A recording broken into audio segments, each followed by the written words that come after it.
എന്താ ഭംഗിയല്ലേ, അടിപൊളി ഭംഗി. ഓ, ഞങ്ങൾ ചെടിയൊക്കെ നട്ടിട്ടുണ്ട് കേട്ടോ. ഞങ്ങളുടെ പാലത്തിൻ്റെ മുകളിൽ, മട്ടാഞ്ചേരി പഴയ ഹാർബർ പാലത്തിൻ്റെ മുകളിൽ ഞങ്ങൾ ചെടിയൊക്കെ നട്ടിട്ടുണ്ട്.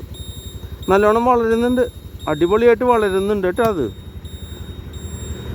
ഇനിയിപ്പോൾ ഈ കുറച്ച് കഴിയുമ്പോൾ നമുക്ക് ഈ പാലം നമുക്ക് വേണമെന്നുണ്ടെങ്കിൽ നമുക്ക് പൊളിച്ച് കളയാം. അതാണ് ഉദ്ദേശിക്കുന്നതെന്ന് തോന്നുന്നു. നമുക്ക് പണിയാമല്ലോ, പുതിയത് പണിയാമല്ലോ. പുതിയ പണിയുമ്പോൾ പൈസ കൂടുതൽ കിട്ടും, എല്ലാം പോക്കറ്റിലൊക്കെ വരുമല്ലോ. അതിന് വെയിറ്റ് ചെയ്യണമെന്ന് തോന്നുന്നു. അടിപൊളി മരമാണ് കേട്ടോ, അടിപൊളി മരം. അത് ഒന്നൊന്നുമല്ല കേട്ടോ, കുറേ മരങ്ങളുണ്ട് കേട്ടോ. പല സ്ഥലത്തായിട്ട് പല മരങ്ങളും കാണാം കേട്ടോ. മട്ടാഞ്ചേരി ഓൾഡ് ഹാർബർ ബ്രിഡ്ജിൻ്റെ മുകളിൽ കേട്ടോ.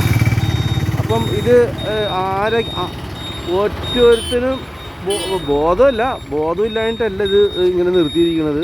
മനഃപൂർവ്വം നിർത്തിയതായിട്ടാണ് തോന്നുന്നത്. കാരണം വെച്ചാൽ ഇത് ഇത്രയും വലിയ മരമായിട്ടും കാണാൻ പറ്റിയില്ല എന്നുണ്ടെങ്കിൽ ഒഫീഷ്യൽസായിട്ട് ഇരിക്കണവൻ്റെയൊക്കെ കണ്ണെന്ത് എല്ലായിടത്തും ഇരിക്കണമെന്ന് എനിക്കറിയില്ല.